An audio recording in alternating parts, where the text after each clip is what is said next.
قابل داد ہے کہ جو دولت کی کثرت کے باوجود تکبر کی اس خصلت سے اور نمایاں ہونے کی اس آرزو سے وہ بڑھ رہا ہے.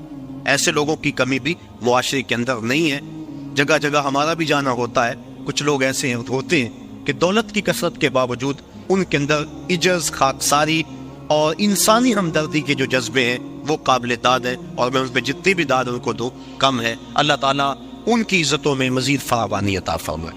گلی گلی کوچے کوچے ایسے لوگ بھی بکھرے ہوئے ہیں. حج کا یہ تیسرا مقصد تھا مساوات. حج کا چوتھا مقصد ہمیں ہمارے ماضی سے جوڑنا ہے. ہمارا جو ماضی ہے، ہماری جو تاریخ ہے، اس سے ہمیں جوڑنا، یہ حج کا چوتھا مقصد. آپ دیکھ لیجئے، ملاحظہ کر لیں پورے حج کو. ہم ملت خلیل سے ہیں اور ہمیں ماضی سے جوڑا گیا. طواف کعبہ ہے، پہلے چکر رمل کے لگائے جاتے. رمل کیا؟ جس طرح پہلوان اکھاڑے میں چلتا تھوڑا سا ٹہل ٹہل کے کندھے چکا کے، اس طرح طواف کرو. پہلے چکر رمل کے لگاؤ. اللہ کا گھر اور اکڑ کے چلیں. لیکن تاریخ ڈھونڈی تو یوں ماجرا سامنے آیا کہ فتح مکہ کے دن کافر چھتوں پہ تھے. مسلمان شب و روز ہجرت مدینہ کے بعد جنگوں کی محنت، دین کے لیے تگ و تاز اور جد و جہد میں مصروفیت کی وجہ سے سخت کمزور تھے. کافروں نے کہا دیکھو مکے میں تھے تو آسودہ تھے، یہاں سے چلے گئے نا تو دیکھو کیا حال ہو گیا. آقا کریم فرمایا ذرا تم تھوڑا سا ٹہل کے چلو تاکہ انہیں پتہ چلے ہم ماڑے نہیں تگڑے ہیں. ان کو دکھلانے کے لیے اس انداز کے ساتھ پہلے چکر رمل کے لگوائے اللہ کے گھر کے سامنے. اب کفار چھتوں پہ موجود نہیں ہوتے، علت ختم ہو گئی. جب علت ختم ہوئی تو معلول بھی ختم ہونا چاہیے تھا، لیکن علت ختم ہوئی، معلول ختم نہیں ہوا. چکر اسی طرح لگائے جاتے ہیں. گو کافر نہیں دیکھ رہے، یار کی سنت کو تو ادا کرنا ہے نا. تو یہ ماضی سے ہمیں جوڑا جا رہا ہے. ہمارا ذہن پلٹ کے ادھر چلا جاتا ہے اور فتح مکہ کا منظر آنکھوں کے سامنے گھوم جاتا ہے اور اسلام کی شان و شوکت سمجھ میں آتی.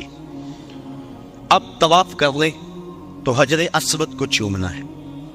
حجر اسود ایک پتھر ہے سیاہ رنگت کا، اور اس کو بڑھ بڑھ کے چوما جاتا ہے.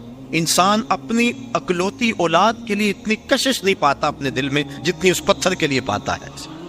تو کیا کشش ہے اس پتھر میں. حضرت عمر فاروق طواف کرتے کرتے رک گئے اور کہا اے حجر اسود، میں تجھے کبھی نہ چومتا اگر میرے رسول نے نہ چوما ہوتا ہے. اب حجر اسود کے بعد آئیں مقام ابراہیم پہ آ کے 2 نفل پڑھے. اللہ تعالیٰ نے اس کو کہا کہ اس کو مصلی بنا لو. کیوں کہ اس پتھر پہ میرے خلیل علیہ السلام کے قدم لگے. میرے گھر کا طواف کر لیا، لیکن اگر محبت کی ریت سمجھتے ہو اتنی دیر تک طواف نہیں مانوں گا جتنی دیر تک تمہاری پیشانی وہاں آئے جہاں میرے یار کے قدم آئے. کہ اس کو مصلی بنا لو. قریب نماز پڑھو، سیدھ میں نماز پڑھ لو، قریب نماز پڑھ لو، اس کے آس پاس جہاں تمہیں جگہ ملتی ہے نماز پڑھ لو. یہاں نماز پڑھو گے اللہ تمہاری نماز قبول کرے گا، حج بھی قبول کر دے گا. ذرا غور کیجئے، اسلام نے تو پتھروں سے دور نہیں ہٹایا، پتھروں سے ہٹایا ہے. پتھر توڑے گئے، لیکن حجر اسود بھی پتھر، مقام ابراہیم بھی پتھر. ان پتھروں کے نیڑے کیا جا رہا ہے. پتھروں سے دور کیا، ان پتھروں کے قریب کیا جا رہا ہے. کہا یہ وہ پتھر ہیں جس پہ کسی کے قدم لگے ہیں، کسی کے لب لگے ہیں، اس لیے ان پتھروں کے قریب کیا جا رہا ہے. اب آگے آئیے، چاہے زمزم پہ چشمہ پھوٹ رہا ہے، پانی کھڑے ہو کے پیئیں، جو دعا مانگے پوری ہوگی، جس نیت سے پیئیں پوری ہوگی. دنیا کے اوپر جتنے بھی چشمے جاری ہیں، وہ کشمیر میں ہو یا دنیا کے کسی اور خطے میں، وہ چشموں کو جاری کرنے والا کون ہے؟ اور چاہے زمزم کو جاری کرنے والا کون؟ سب چشموں کا خالق اور جاری کرنے والا اللہ. تو اس چشمے کو بھی اللہ نے جاری کیا، باقی دنیا کے چشموں کو بھی اللہ نے ہی جاری کیا. لیکن اس چشمے کا پانی کھڑے ہو کے پیئے، اس کا پروٹوکول ہے، اعزاز ہے. باقی چشمے بھی اللہ کے جاری کردہ، اس میں کیا خصوصیت ہے؟ اس لیے کہ اس چشمے نے اللہ کے نبی کے قدموں کے بوسے لیے ہیں. حضرت خلیل کے فرزند ارجمن حضرت اسماعیل کے بوسے لیے، ان کے قدموں کے بوسے لیے. اور جس نیت سے پیو، علماء کہتے ہیں اس نیت کو اللہ پورا فرما دیتا.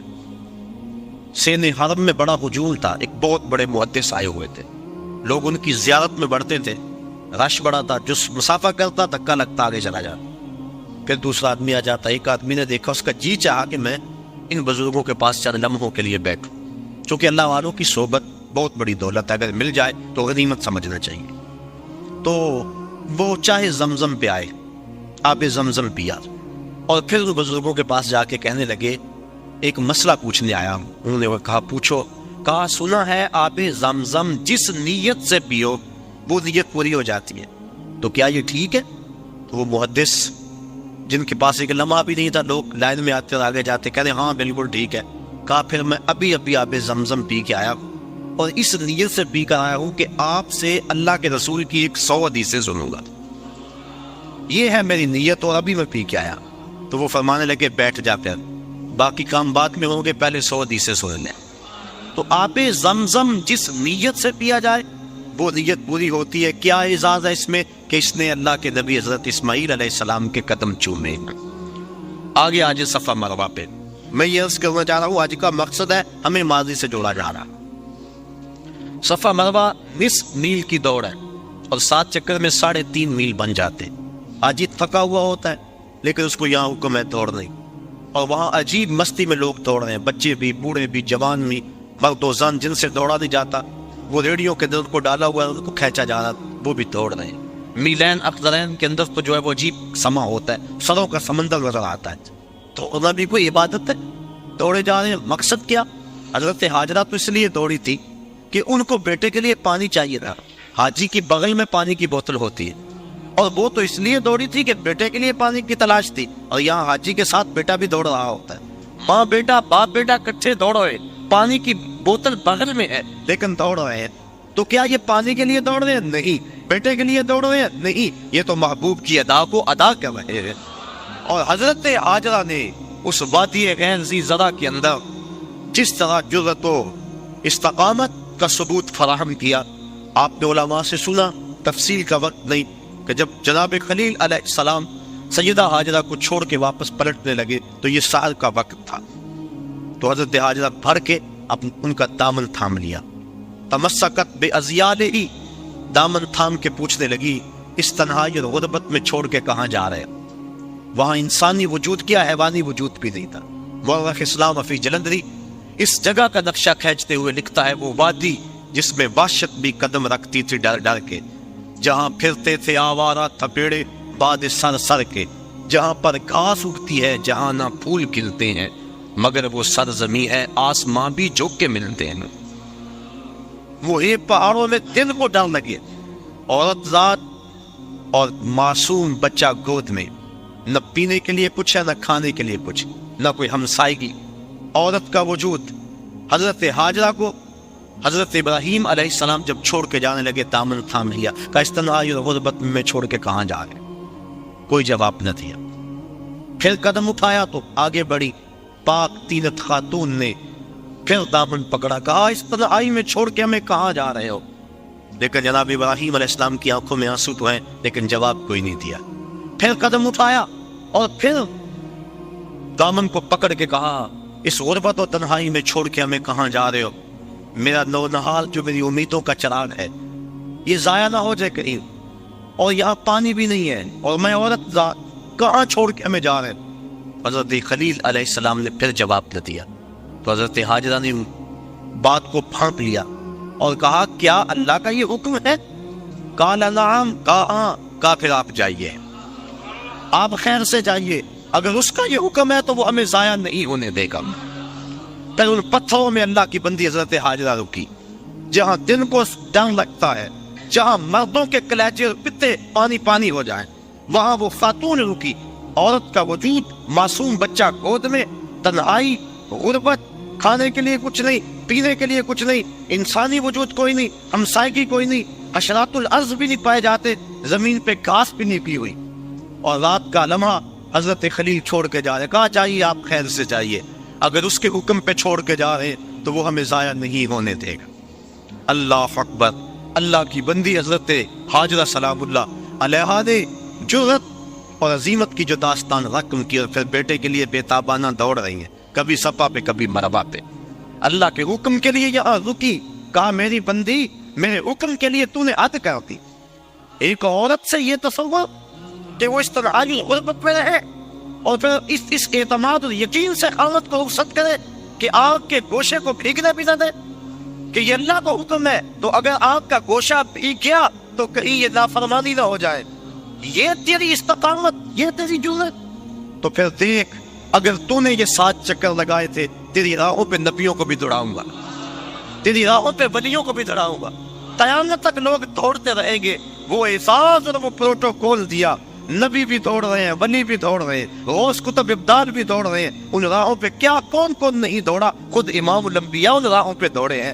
کہا دن کو جائیں دوڑ لگی ہوئی ہے، رات کو جائیں دوڑ لگی ہوئی ہے، پچھلے پہر جائیں دوڑ لگی ہوئی ہے، سروں کا سمندر ہے، برستی بارش میں دیکھے دوڑ لگی ہے، کڑکتی دھوپ میں دیکھے دوڑ لگی ہے۔ اب تو وہاں بڑا کچھ بن گیا، جب کچھ نہیں تھا پھر بھی دوڑ لگی تھی، کبھی وہ سائی موقوف نہیں ہوئی، لوگ دوڑے جا رہے ہیں، دوڑے جا رہے ہیں۔ چاہیے کیا؟ کچھ بھی نہیں چاہیے، پانی چاہیے نہیں، بیٹا چاہیے نہیں، دوڑ لگی ہوئی ہے۔ کہا میری بندی تو نے حد کر دی، اب قیامت تک تیرے نام کے پھریرے لہراتے رہے۔ اللہ اکبر۔ اب یہ دیکھو، یہ بھی ماضی سے میں جوڑا جا رہا ہے۔ اب آگے بڑھ جائے، جب سائی مکمل کر لیں تو کسر کرائیں یا حلق کروائیں، سر منڈوا دیں۔ یہ سر کیوں منڈوایا گیا؟ اس لیے کہ بال اتر جائیں، پھر غسل ہوگا، آرام اتر جائے گا تو انسان ہلکا پھلکا ہو جائے گا، تر و تازہ ہو جائے گا، بال اتر جائیں گے۔ یہ مقصد اگر ہوتا تو جس کے بال ہوتے اس کو تو حکم دیا جاتا، لیکن حکم ہے کہ ایک شخص پیدائشی طور پہ گنجا ہے، اس کے سر پہ ایک بال بھی نہیں ہے، اب اس کو حکم ہے کہ وہ خالی اسطرح لے اور اپنے سر پہ پھیرے۔